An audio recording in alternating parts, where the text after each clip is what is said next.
హృదయపూర్వక నమస్కారాలు తెలియజేస్తూ నేను తెలంగాణ కాపు సంఘం పటేల్ కాపు state president doctor Kondadevayya Patel. నేను కూడా ఆధ్యాత్మికంగా మా రాజన్న సిరిసిల్ల జిల్లాలో అయ్యప్ప స్వామి దేవాలయం, అమ్మవారి టెంపుల్స్, బాబా టెంపుల్ నిర్మాణం చేసినాము. మరి దానిలో ఈరోజు ఆ దైవ కృపతోని నాకు సుగుణానంద గాయత్రి గారితో పరిచయము. మా కోటి గారు వేములాడ వచ్చినప్పుడు నాకు పరిచయం చేశారు. మరి ఇక్కడికి కూడా మొన్న గత ఒక 2 నెలల క్రితము ఇక్కడ అమ్మవారి సారే ప్రోగ్రాంలో ఇక్కడికి నేను రావడం జరిగింది. దానిలో డిప్యూటీ సీఎం గారు సతీమణి కూడా అమ్మవారి సారే తీసుకొచ్చారు. సుమారు ఈ ప్రాంతంలో ఒక 5,000 మంది మాతలు అందరూ కూడా సుహాసినులందరూ పాల్గొన్నారు. అమ్మవారి సారే ప్రోగ్రామును ఘనంగా నిర్వహించారు. నేను మొట్టమొదటి టైంలో అమ్మవారి సార్యాన్ని వినడము, ఆ ప్రోగ్రాంలో ఈ ప్రాంతంలో ఈ కొండలలో ఒక 5,000 మందిని నేను చూడడము నాకు ఎంతో ఆనందం వేసింది. ఎందుకంటే మా దగ్గర అంతా రాజరాజేశ్వర స్వామి, రాజరాజేశ్వరి, అయ్యప్ప ఇవన్నీ ఉంటాయి.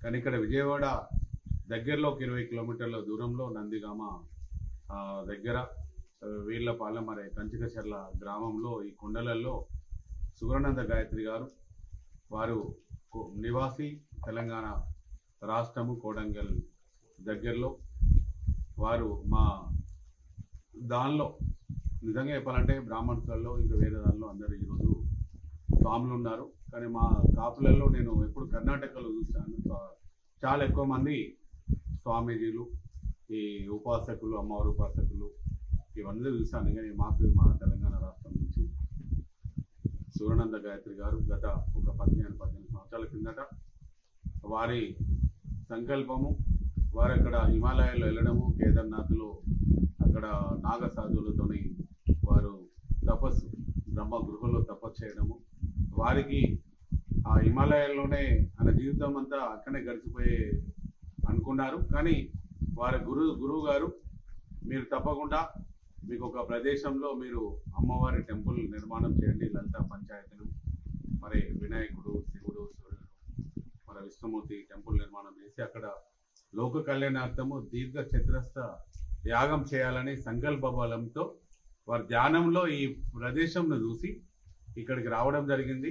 ఒక 10 సెంట్లు కొనుక్కొని ఒక గాయత్రి మాతను వారు పూజలు చేసుకుంటూ, ధ్యానం చేసుకుంటూ, రోజు నిత్య హోమం చేసుకుంటూ వారు గడుపుతున్న టైంలో ఒక ఖానాపూర్ తెలంగాణ రాష్ట్రంలో ఆదిలాబాద్ జిల్లాలో నిర్మల్ జిల్లాలో ఉంది.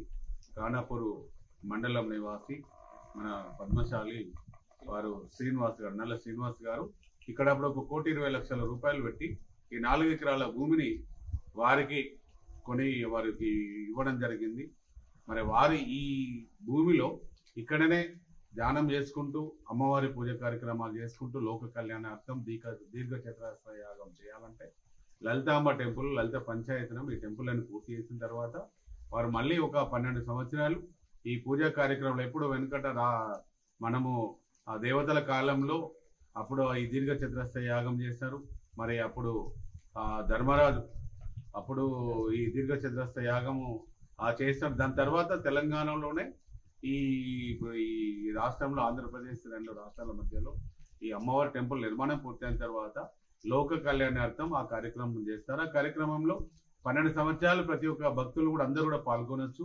అందరూ కూడా దానిలో పాల్గొన్న వారికి అష్టైశ్వర్యాలు, కుటుంబము సుఖ సంతోషాలతో ఉండే విధంగా అందరికి ఆశీర్వాదం అనేది దొరుకుతుంది. కాబట్టి నేను ఒక ఆధ్యాత్మికంగా దేవాలయాలు నిర్మాణం చేస్తాము, ఒక రాజరాజేశ్వరి ఒక నిత్యన సత్రం నిర్మాణం చేస్తాము, ఒక ఆధ్యాత్మికంగా నాకు సామాజిక స్పృహ ఉంది.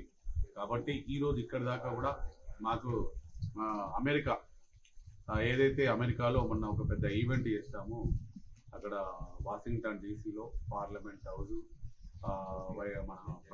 మన అక్కడ వైట్ హౌస్ దగ్గర మరి అప్పుడు మన రజనీకాంత్ గారు ఉన్నారు. వారు కూడా సూర్యాపేట జిల్లా నివాసి.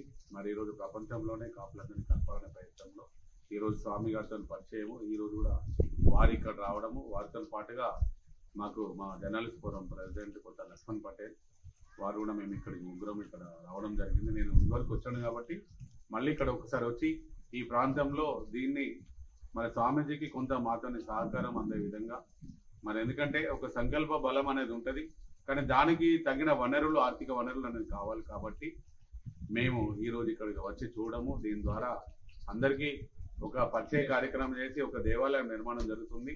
అందరూ కూడా భాగస్వాములు అయ్యే విధంగా ఈరోజు ఆ కృషి చేసే విధంగా ఇక్కడికి వచ్చాము. దానిలో మాకు కోటి గారు మన విజయవాడలో ఉంటారు. స్వామీజీ గారితో గత కొన్ని సంవత్సరాల నుంచి కూడా వారితో పరిచయం ఏర్పడింది. మరి వారి ద్వారా ఈరోజు మేము రావడము, గాయత్రి మాత పూజ కార్యక్రమంలో పాల్గొన్నాము.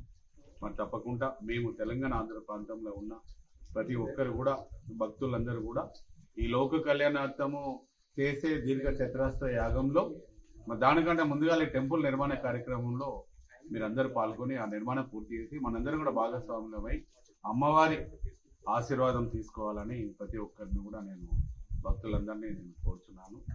మనందరికీ కూడా అమ్మవారి ఆశీర్వాదం ఉండాలని కోరుచున్నాను.